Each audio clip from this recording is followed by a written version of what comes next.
Bagi guru dan dosen yang tidak mendapatkan tunjangan kinerja, maka akan diberikan tunjangan profesi guru serta 50% tunjangan profesi dosen. Ini adalah penjelasan Menteri Keuangan Indonesia baru-baru ini. Komponen THR yang diberikan meliputi gaji pokok, tunjangan keluarga, dan tunjangan jabatan, serta tunjangan kinerja per bulan sebesar 50%. Untuk instansi pemerintah daerah, paling banyak adalah 50% tambahan penghasilan dengan memperhatikan kemampuan fiskal di daerah tersebut. Hal tersebut mengundang berbagai reaksi para warganet. Banyak salah kaprah terkait berita ini, seperti yang dikutip dari komentar-komentar mereka, seperti kasihan ya para guru, tugasnya paling berat, bayarannya paling sedikit. Ini adalah bahasa politik yang muter-muter sehingga masyarakat sering gagal paham menerima informasi. Ini benar THR dipotong atau THR kena pajak yang bikin nambah sedikit uang yang didapat, atau bagaimana sih? Memang banyak bahasa ambigu, punya banyak arti, namanya satu, pejabat terlihat benar dan tidak pernah salah di sisi jabatan. Saat ini, menteri terbaik dunia versi negara pemberi hutangan sedang dalam masalah besar.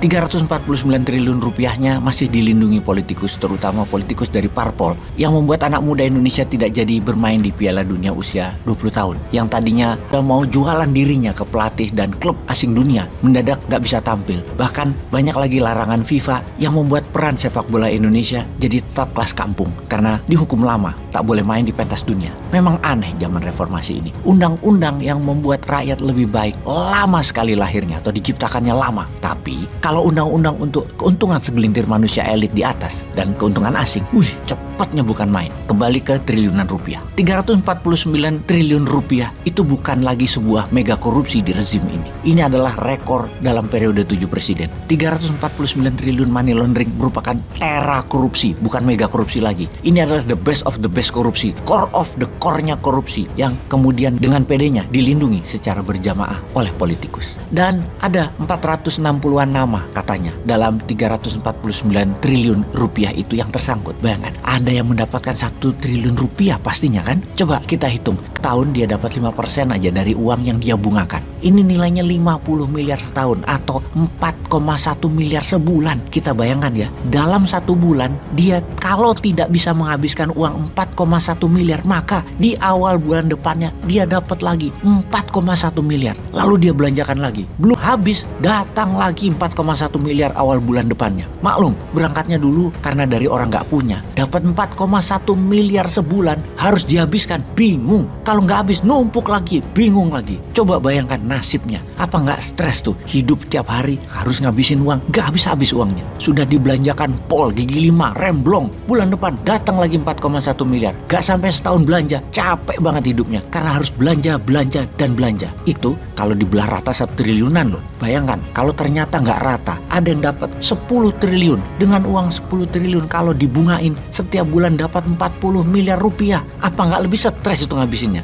Untuk itu semua mereka perlu perlindungan. Karena perlu perlindungan maka harus ada uang perlindungan. Anggap ya si bosman ini salah satu yang dapat 10 triliun. Ya mendingan bayar dah 10 miliaran buat suara parpol untuk perlindungan bulanan deh. 10 miliar, siapa aja, politikus, media, buzzer, bayar dah. 30 miliar sebulan sisanya. Juga gue sampai bego, tiap bulan ngabisin duitnya juga bingung. Terus daripada gue dioyak-oyak cuan gue yang 349 triliun, merin buzzer supaya rakyat fokus pada kadrun. Sama gagalnya Piala Dunia usia 20 di media dan medsos. Kan rakyat butuh hiburan. Hiburan yang rakyat suka adalah drama dan gosip. Mainkan terus di media supaya lupa sama 349 triliun ini. Dan kalau perlu gue belah dikit cuan gue yang 30 miliar sebulan karena habis-habis, mending gue manfaatin untuk membangun opini perpanjangan masa jabatan 3 tahun sampai 2027. Gue buang dulu dah 30 miliar tan sampai beberapa bulan ke depan. Yang penting masyarakat jadi setuju perpanjangan masa jabatan dan gue dukung 100% buat IKN berkelanjutan. Soalnya IKN yang akan jadi ibu kota Indonesia 17 Agustus 2024 tahun depan, bisa dibayangkan kalau Februari 2024 ada Pilpres dan Pilpres yang menang atau yang jadi adalah pejabat bukan dari yang orang sekarang, bukan dari gengnya incumbent. Wah, bisa saat pelantikan 20 Oktober 2024 nanti dia nggak mau ngantor dan dia nggak mau tinggal di IKN. Malah lebih mengerikan lagi, sehari setelah dilantik tanggal 21 Oktober 2024, presiden baru buat keputusan ibu kota balik ke Jakarta lagi. Lah, apa nggak ambiar itu rencana besar IKN di Penajam itu? Bisa jadi kota hantu itu IKN, bisa gawat, dan nggak boleh hal itu terjadi. Ini peluang buat gua harus dukung IKN, gua harus dukung perpanjangan jabatan, dan gua dukung koalisi incumbent. Tapi gua minta tolong di sisi lain dong, lindungi yang 349 triliun gua ya. Untuk itu kita saksikan video berikut ini di mana kita akan masuk ke IKN, bantu negara. Bagaimana komentar sahabat? Peace. Betul ada teman-teman yang sudah bekerja lama dan belum dibayar. Itu kami minta konfirmasi, Pak. Ada yang belum dibayar sampai bulanan. 3 bulan, 2 bulan, 4 bulan, 5 bulan, 6 bulan. Kami harus jujur menyatakan bahwa kami masih menunggu Perpres tentang hak keuangan eselon 1 dan turunannya.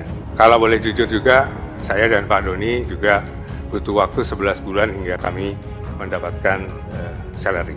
Sudah dibahas ini yang hak keuangan untuk pejabat eselon 1 ke bawah ini di Menko Polhukam, Ibu sekalian, dan ini meluncur ke Presiden sekarang. Begitu. Ya demikianlah kondisinya begitu ya.